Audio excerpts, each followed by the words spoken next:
Welcome back to the Ball Does Live podcast, where hot takes meet hard facts. I'm your host, Amir.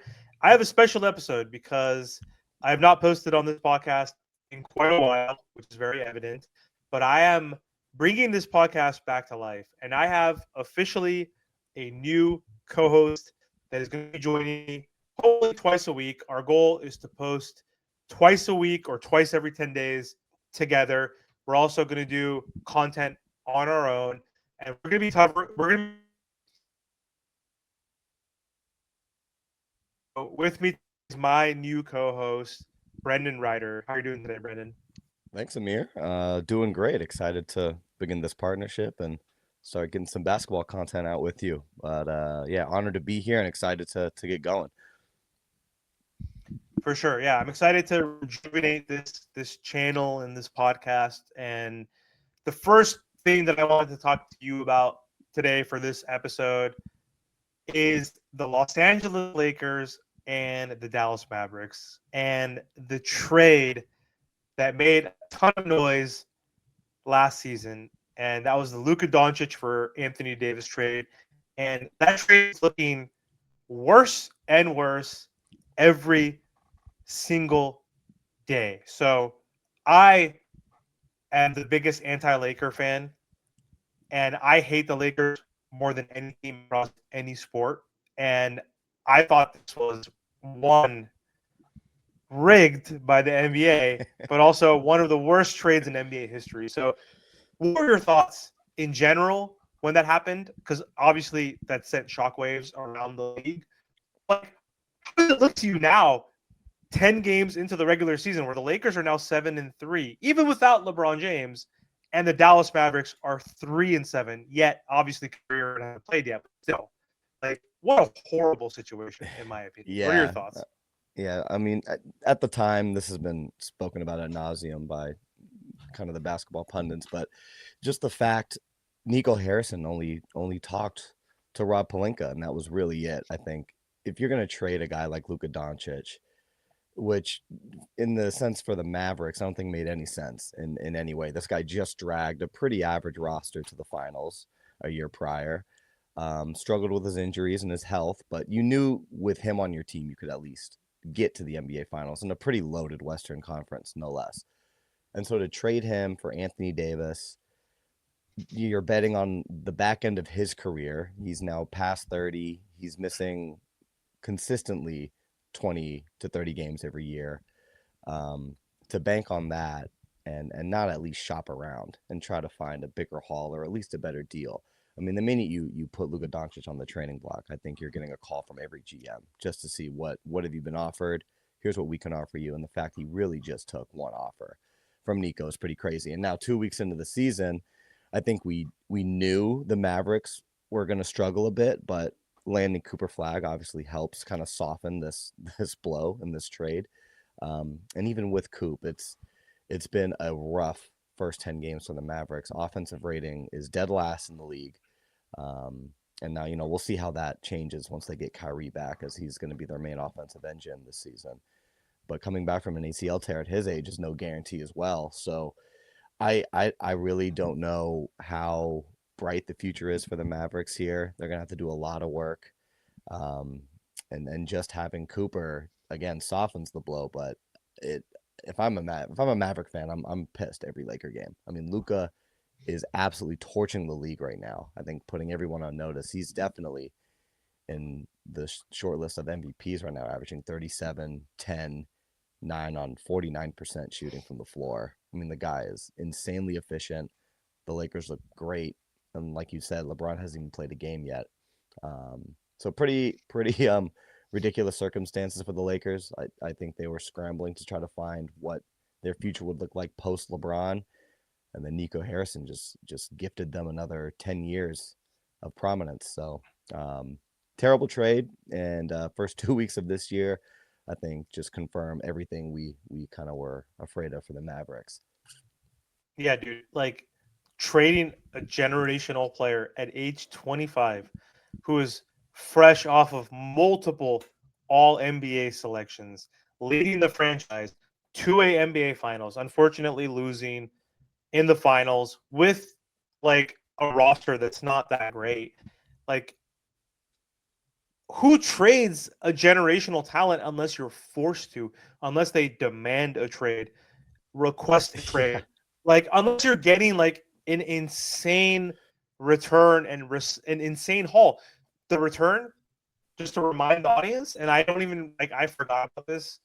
Like the return is Anthony Davis, yes, former superstar, former NBA champion, former top 7, 10, maybe top 5, probably at his best, right? Maybe even Yeah. top Peak three Anthony to Davis ten was range. sniffing the top 5. Yeah. Yeah, right. Like let's say top 5 to 10 range in his prime. Maybe when healthy, top 20 type player still at 32. But a dude who's in the twilight, maybe not the twilight, but like on the downturn of his prime Yeah. at 32 because he's made out of glass. This guy, to your point, I said 25, which is beautiful that you said 20 to 30 because I had it in some notes that I had to look up how many games has he missed on average per season. It is roughly 25, which is right in between what you said, 20 and 30. At minimum, if he's not missing full seasons, he's only played 3 70-game seasons in his 14 NBA career. So the Wild. return, insane. That's normal with like in the past decade or so with all the load management and how soft players have been. Um, but the return for Luka, Anthony Davis, fine, whatever. They needed a defensive stopper, as they said, as Nico said. Max Christie in a single first, like, and they only called the Lakers in the dead of night and didn't shop Luka around. Like how fishy is this? I hate Austin Reeves. He's very talented. He gets compared to my boy. I'm a Heat fan. I have a Heat podcast. As the other better, American white guy in the NBA. But like the fact that Austin Reeves is not on the Mavericks as part of that trade, the fact that Rui Hashimura is not part of that, even forget those guys. The fact that they didn't trade 3 picks minimum when Rudy Gobert, Donovan Mitchell, whoever were getting 4 picks seems ridiculous and fishy because Anthony Davis, again, does not have the same ceiling as Luka. Someone sneezes on him, he can get hurt. He has the potential to get hurt if his teammate sneezes on him. So, what are your thoughts on the return? And to your point earlier, not telling the rest of the league that he was available to drive his price up. Like that seems fishy and shady to me. Yeah, not to use any other potential offer as leverage here is crazy. The fact they don't have Austin Reeves in that package. I think everybody thought Shams's first tweet was a hack job. I don't think anyone actually took it for what it was at face value. I don't think anyone believed that trade was real. And to not see Austin Reeves at least a part of that deal is crazy. Like you said, even Rui. Like Rui's a great additional player. Now, none of these guys come close to making this exchange near even. And I do think people like Rudy Gobert have really warped the trade market. I don't think anyone knows what a first round pick is truly worth anymore, given what Minnesota gave away to pick up Rudy. But Luka is just one of the guys I just don't think you even ever think about trading. Like there are very few players in the league right now that I think would be untouchable. I think Giannis is one of them, but now he's looking to at least explore other options, saying I'm not demanding a trade, but hinting towards it. Jokic, he's never leaving Denver. You're not going to trade a guy like that. Wemby, you don't trade Wemby, and I think Luka was a part of that group. And then for Nico to put him on the block secretly with just his buddy Rob Pelinka, and There we not at go. least see what other trade options, what other deals you could get. You need at least another first round pick minimum in that deal if you're not going to grab Austin Reeves or somebody else. And I'm sure all the other 29 GMs, 28 GMs in the league were pissed when they heard this trade go down because none of them were contacted. And for Rob Pelinka to just be able to pull off this insane trade and just fleece Nico without even really having to do any work for it, it just landed right in his lap is fishy to say the least. So I understand, especially with the NBA's track record. especially and now. bringing certain Heat fan, things. Terry Yeah, Rozier. especially now. It definitely comes off fishy. Fishy doesn't even begin to describe um the true kind of feelings about this trade, but makes the Lakers extremely relevant. And we'll see where Dallas ends up in the next few years here, but it's definitely going to take some time for them to get to where they just were with Luka. That's for sure. What a joke, man. I'm a Heat fan, and I would trade Bam and Tyler in a first round pick. Like, do you think the Mavs would be 3-7 if they had Bam and Tyler on this team? I mean, Tyler Heroes hasn't played yet this season, but like, that's how incredible Luka is, right? That's how non-delusional I am as a Heat fan. I would trade Bam Adebayo, Tyler Hero. Bam wasn't an All-Star last year, but he's a 3-time All-Star, DPOY candidate every single year, 20-10, right? And Tyler Hero, first-time All-Star last year, 24 points per game. I would trade both of them for Luka in a heartbeat. You give me filler. You give me. I don't even care who they are. Like, throw in whoever you want. Give us the Klay Thompson contract back. Like, just give us whatever garbage. What's his name? The dude. Like, what's the backup center? Oh my god, I can't even think of his name. He's not even in the rotation. I can't even think of his name Heat. right now. No, for the Mavericks. Like, what's his name? Like Powell, Dwight Powell, Oh or yeah, whatever you his have name is. Dwight Powell. Yeah, you have him coming off the bench. Gafford. No, fuck Um, Gafford. Don't even give me them. Like, that's already too much. Like, I'm trying to get the scrubs. Give me give me the Powells. Give me like the well, I think Marshall, Najee Marshall. even with those two you mentioned, yeah. I mean, if you're a competent GM, you're hanging up. That's not even near enough, I would think, to get Luka, Bam, and Hero. I don't think that even comes close. Even those Um, two don't come close. You're I, saying, yeah, they yeah, got I don't they think got him so. for AD and I'm not. Christie. I wouldn't pull that trade off. I mean, again, we just saw him drag a team similar to how LeBron dragged that 2000 what was that 2006 Cavs teams to the final. It was so reminiscent of Oh, that. against the Everything, Spurs, yeah, against the Spurs everything with ran Larry through Hughes Luca and Zadruda. Yeah. and Zydrunas Ilgauskas, and that team's I think a little bit better than it gets credit for today, but I think it still speaks to how insane LeBron was back then. But that's exactly the type of, I think, workload Luca was managing, and he was dedicated. He was ready to be the next legend to fill Dirk's shoes, and he was proud to be in Dallas. So to have a guy that, as good as Luca is, was as committed to the city and the organization as he was, and then I don't know, you clearly have some personal problems with him. Maybe Nico just didn't think his work ethic was up to snuff, but I mean, that's a guy that, as a GM, you can make any move you want as long as you keep him for the next 10 years. As long as he's on your roster, you have job security. Um, so an insanely bold move by Nico as well. I'll give him that. This trade took some stones for sure. So Well, it was rigged, so it didn't take any stones because they were. What was the excuse?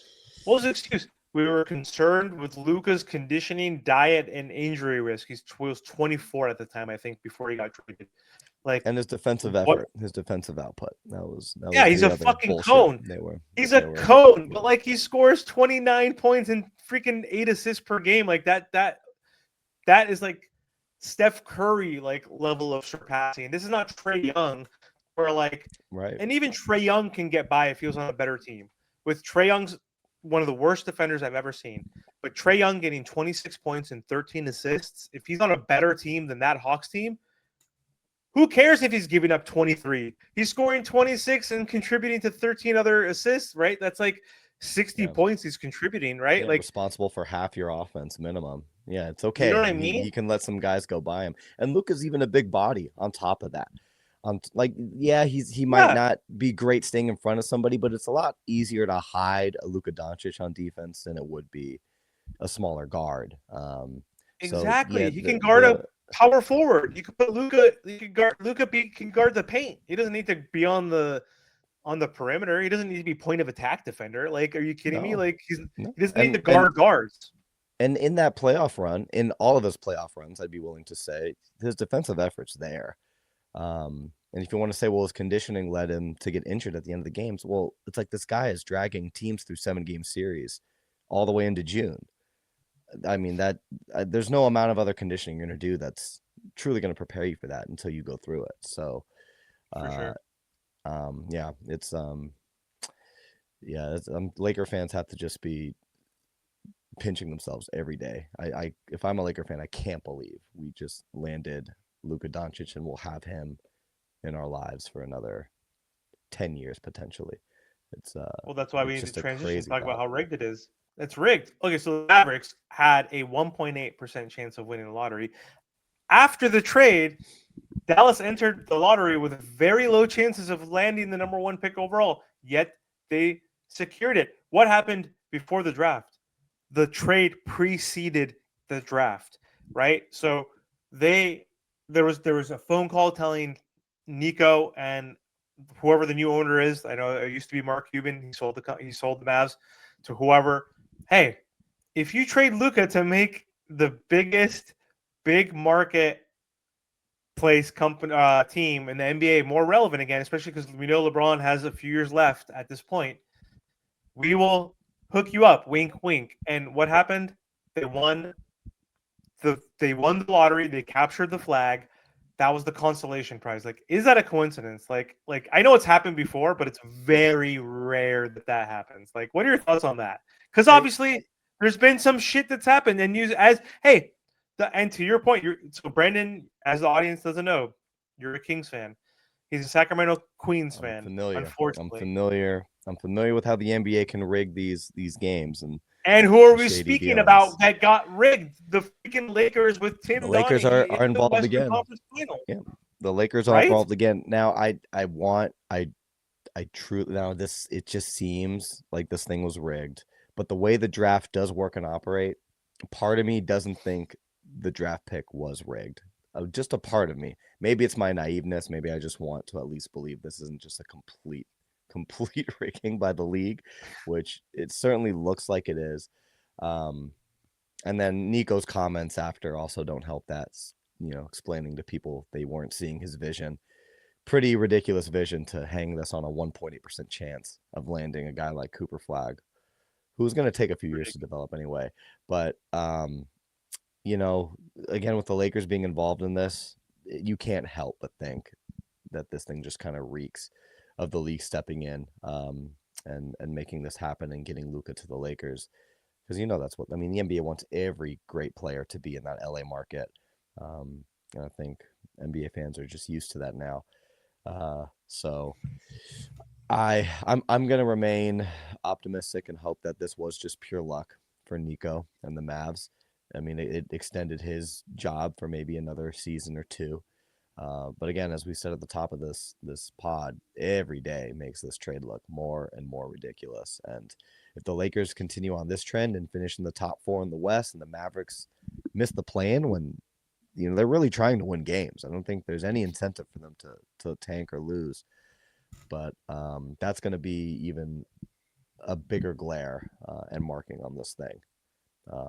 And as a Mavs fan, I would be pissed. Every day I'm watching Luka do what he's doing, I am just so upset, knowing this was a guy who wanted to stay in Dallas too and retire in Dallas. Just heartbreaking for those fans, I gotta say. I'm pissed as a Heat fan when we lost to the Lakers last Sunday because I was like, why the hell are we losing to Luka Dončić right now when Anthony Davis should be out already because he's freaking made out of glass and LeBron's out? We should be dominating right now the Austin Couldn't stop the Reeves-led snow time Lakers. Lakers, dude. The snow You know what I time mean? Lakers are I'm too good. just like watching this and I'm salty and I'm thinking of the trade, which is freaking a joke. But let's switch gears to other trade rumors. So Ja Morant and Zion Williamson, who were both drafted in 2017 as the 1 and 2 overall pick, both have had up and down careers in their 6 seasons thus far in the NBA. This is their 7th season. Both have been pretty injury prone, but Zion, Jesus Christ, man, that guy cannot take care of his body, cannot catch a break. Like the way Ja plays is so reckless that I understand. He reminds me of like the Russell Westbrook, but like more so Derrick Rose type of guy. A little more That D like, Rose in his and even D explosion. Wade, my boy D Wade, like kind of Yep. just relentless, getting to the rim and attacking, and just always twisting an ankle or falling down and getting a contusion, and just like relying on athleticism, which both technically have. Like Zion is a freak, like, but his issue though is just taking care of his body in terms of just not being overweight. But his career is more cooked, in my opinion. He's played in 6 seasons, 200 games out of a possible 450 games. Like, that is just unreal right there. Like, Jaws played 300 out of a possible 450 games. Like, he's been pretty injury prone himself. Also missing, like last season, I think he missed almost the entire season, right? And like, there's been seasons where he played 50 games, 60 games, 65 games. So like, both can't stay healthy. Both are on the potentially on the trading block at this point. Zion is now dealing with a grade 1 left hamstring issue. Like, he's going to be out for like a week or so. His trade value is reportedly at an all-time low at this point. Morant reportedly could be on the trade block, like could be disgruntled. He's being monitored by your team, the Kings, and also the T-Wolves. So what are your thoughts on either of them getting traded this season? Yeah, I guess we'll start with Ja. Just because his last few years have been so strange after really emerging, as I would say. It was really between guys like him, Tatum, and Anthony Edwards as kind of the American faces of the NBA. When he had his run in 2022, 2023, I mean, he was putting up some insane numbers. And honestly, was kind of on an MVP pace, especially as a guard. So he was averaging 26, 6 boards, 8 assists, shooting shooting about 46% from the field, which again, as a guard, that's pretty solid. Not And bad, then yeah. since that year, 22, 23, since that year, in 23, 24, only played 9 games. So there's kind of the injury bug really starting to rear its head. Last season, played 50. And then a lot of that was kind of attributed to the turmoil he also had with Taylor Jenkins. So then they fired Taylor Jenkins. He didn't like the offense, which was odd, honestly, because when I would watch Grizzly games, I know he wants to be a guy handling the ball, coming off a lot of pick and rolls, but he's such a great off-ball player, and I think that's something that I would think a lot of NBA scouts loved about his game coming out of Murray State was he was someone that could be ball dominant, but then was insanely great cutting off the ball, and would just lead to easy buckets consistently. Um, and so they get rid of Taylor Jenkins. They have their new coaching staff in. They're running the most pick and rolls now out of any team in the league. I think it's like a True. 50% rate for Ja. He is now running consistent pick and rolls, and he's still unhappy. So there's something else going on behind the scenes. I don't think that we're all quite privy to. But then the decline from that 2022-23 year is just, it's so glaring. So he goes from averaging the 26, then he drops down to 25 a game. Again, only played 9 games, but in those 9 games averaged 25. And then last season ended up only scoring 23 a game. And then what was really concerning, I think, was his shooting, especially his 3-point shooting, dipped all the way down to 30%. Yeah. And as a smaller guard, me being a Russell Westbrook fan as well, you can't not have a lethal 3-point shot as your career begins to go on. And with his injury history, I think it would serve him well if he could develop a little bit more of a consistent shot. And now we're looking at this season. We're 9 games in for him, and he's shooting 13% from the 3-point line. Is Only he averaging really? 20 points, 4 boards. I mean, it's and then shooting under 50% on his 2-point attempts. He is great. He is great shooting free throws. His free throw percentage is in the 90s, but yeah, his decline has been crazy. So I to me, he's destined to be a Sacramento King. He's just like one way or another, he's going to end up on the Kings. Not sure You how. think so? I don't know. There's nothing that I've been reading in the news that would point to that. It's just his energy and vibe right now just match Sacramento. And then I don't know what the Kings would have to give up. Honestly, I'd have to look at their contracts and what they need to do to trade for him. And would Memphis even want any of the things they're offering? But Why would they? He's making exactly. 40 million. So like you got to throw in like a Zach LaVine in there, who's like, I mean, Zach LaVine's probably making like 40 million also. I mean, that could be a swap right there, because they're pairing. They're trying to rebuild the Chicago Bulls team that failed with him and DeMar. Like fun players, like fun half court players, but like you're not going to win a championship with those guys on your team. So no, but I do honestly think him on the Heat is pretty interesting. So to turn the question back on you here, Amir, what are your thoughts on him potentially playing in Miami? Do you see that it's a fit? Do you think that would work? He would then also be moving back into the type of offense he was just complaining about with Taylor Jenkins. And I gotta say, I love watching your Heat play because that offense is so free flowing and quick, and you're moving off balls incredible. But I think it'd be kind of funny to see Ja have to deal with that again with Spo. yeah, I mean it's insane that our offense went from like one of the worst offenses in basketball. I think the Heat were 23 or 24 in offensive rating. They were third to last in points per game. They're number 5 in points per game. Yeah. Last time I looked, they were number 9 in offensive rating. It's only 10 games. They're 6-4. But you know who they hired as a consultant?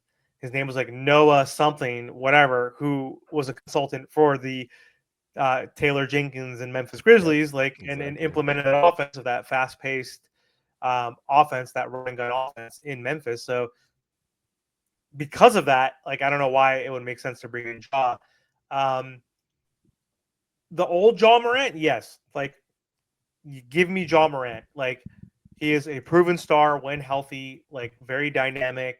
Took the Memphis Grizzlies 1 year as the second seed in the West, averaged 27 points per game, 8 rebounds, 5 assists. Very underrated playmaker. Very good at driving into the lane, kicking out, finding shooters, creating easy buckets for former teammates like Luke Kennard, Desmond Bain, even Triple J. They're Triple J. We have a Triple J, Jaime Jaquez Jr. Shout out to him, who's been fucking amazing. Shout out UCLA. Shout out to UCLA. But like, yes, sir. Like the idea is like, do we trade him for Tyler? Like on paper, yes. Like based on resume, who's better? Ja Morant. Who's better for this team? Like I don't think Ja coming on this team makes us a contender anyway. Like and Ja has a guarantee. I don't know what his contract is, but he's making 40 million plus. I don't know how long his contract is. Tyler's making 30 and then 32, and he wants an extension. He wants to make 40. He wants to make 45. But like based on the contract that Tyler currently has under contract for 2 more seasons, this season and next, he's making 32 this year, then 34. And based on the way the new offense has been playing without him, and him being a like potentially 40% 3-point shooter, someone who can also give you 24 points per game, having Norm Powell on this team now, having Simone Fontecchio, like Jaime breaking out, like I don't think I would do it and call me stupid and delusional. You asked me this 2 seasons ago. Give me him now. Like fuck Tyler Hero. Like I'm not a Tyler hater. I love the Miami Heat. I love the Heat so much. I've loved 97% of all players. There's obviously been the 3% of like some guys that are just you can't stand. That should be natural if you're a true basketball fan of your team, right? Like you still root for and love your team, but there's some players you just can't stand that don't fit on your team, perhaps, and whether that's someone that was drafted or traded onto your team. But I don't think I'd do it, honestly. I don't think I would. And his injury history, he is someone also who has played 70 games like once or so in his 6-year career, going into 7 years, like you need to be on the court. Like you need to be available. What's the best ability? Hey, what's the best ability, Brenden? Availability, baby. Availability. This is our first episode as co-host, and look at this. Like he could finish my sandwiches. He already knows what I'm talking about. That's why I'm excited for this podcast with Brenden. So, Brenden, one more topic before we do close. So we want to talk about teams that are exciting. In future episodes, we might do kind of like that whole league pass thing. Like, what's that league pass team you're watching this week, this month? Who are you excited to watch outside of your team? He's a Kings fan. I'm a Heat fan, obviously, as you guys know now. Detroit Pistons. They are the number 1 team in the East as of today. I think they're 7-3. They are a fun team. Not for me. I am a Miami Heat fan. I only like one team, and I'm rooting for every East team. I want every West team to beat every East team, right? So I'm a Kings fan as long as they're playing any East team, right? So I'll support you in that sense. But they're a team that I thought would be top 4. I did a episode on my other podcast. I think I predicted that they would be either 3 or 4. I think I might have put them over the Magic, who've been kind of disappointing. But Kate Cunningham, I also have said he is a potential superstar. I think he's going to be a superstar. He looks amazing. Are they for real? What are your thoughts? Early in the season, 7-3. Are they a contender in the East? And also, second part of that question is, are they a real contender? Meaning, can they beat anybody in the West? What are your thoughts? Yeah, I love the Pistons. Honestly, they're probably my favorite team to watch currently. Them and if LaMelo's healthy, the Charlotte Hornets. But we'll get to Stop that it. on a different No, segment. we're not going there. Stop. Straight entertainment. But the Pistons have been so incredible this year, and Cade is just playing like an absolute all NBA first team caliber type of guard. I mean, averaging 25, 9, and 4 right now, and just such a strong playmaker. I think his strength is so underrated. This guy moves I agree. smaller guards wherever he wants them, and he gets to every spot with so much ease and just runs the offense beautifully. I think every possession I'm watching Cade run, everything is on his timing. Everything is smooth and nothing is too overwhelming or too big. And that even goes back to their series against the Knicks. That's why I think they could be a potential contender. Now, with the way the roster is structured right now, I don't think they're a real contender in the East. I still think Milwaukee with Giannis could beat them. I still think the Knicks will have something to say about it. I think the Cavs are better. And I think the What? Heat look really good too. I honestly still think as the season goes on, those teams are still going to be the ones that the Pistons are going to have to deal with. But we'll see if they make any moves before the deadline. But right now you have Cade playing out of his mind. Usher Thompson has made a pretty significant leap, I think, in year 2. And then Tobias Harris is just a good Offensively, right? Sorry to cut you off Correct. because he's always a freak defensively. Oh, he's like his always brother, but him and his brother are 2 of the most insane athletes in the league. So you knew defensively they'd be fine. But I think Usher is starting to really like develop a nice little midi kind of game. His shot's getting much better, much more consistent, and I feel like his trajectory is just pointing straight up. So he's just going to keep getting better. And then Tobias Harris. I'm like, he's just a good, solid NBA player. There's so many memes about him, but the guy is great. Tobias to have. Harris over me. Over me. I mean, he's due for some of those memes, especially from some of the guys in the league like that. But plays every game. He's going to give you a good 13 to 16 points a game on efficient shooting.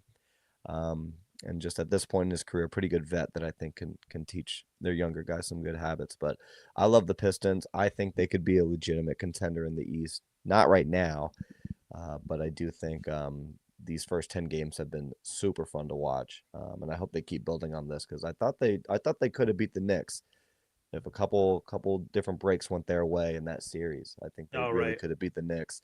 And I think they're a legitimately good team. And yeah, I enjoy watching them every night. I mean, I think they're one piece away. I think they can compete in the East. I don't think they can win. I think they're already a contender in the East based on my prediction. I thought they were going to be a top 4, seed home court team. The East is open. It's open. It's open without Jason Tatum.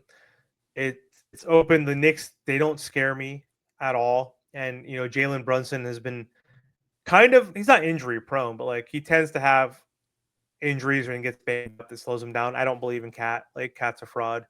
He's very talented, but he's a fraud. The Cavs, they're frauds. Like they've done nothing when LeBron's not on their team. Like they're a great regular season team. Who else is there? Giannis doesn't have enough. Giannis is amazing. He's surprising. He's showing how elite he really is without anybody on his team. But I think with this current roster, like it sucks they don't have Jaden Ivey because I think he's been a solid piece. He's not like Ivy's great. He's not like a star, but like he's a very good piece, young player. He's a great rotational player on a winning team for sure. Exactly.